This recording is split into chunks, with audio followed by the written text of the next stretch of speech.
mean, I still have to kind of learn how to eat things myself because there's certain textures there's many textures that I don't like, along with many tastes. Like there was some crappy ass mustard that I had on a freaking Cuban sub recently. That was the most disgusting thing I've ever had. I couldn't taste the pickle. I couldn't taste the freaking cheese. I couldn't taste the meat. I couldn't taste the fucking crispy bun that was pretty much burnt. All I could taste was the stupid mustard.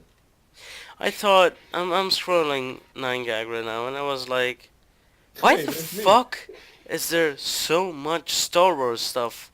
Then I That doesn't help. and I'm good. That doesn't help. Back record that! Back record that! No, I don't have it on my screen. Damn it! I'll back do it. record that, Phil. I'll do it. Why though? Because you cut your slate.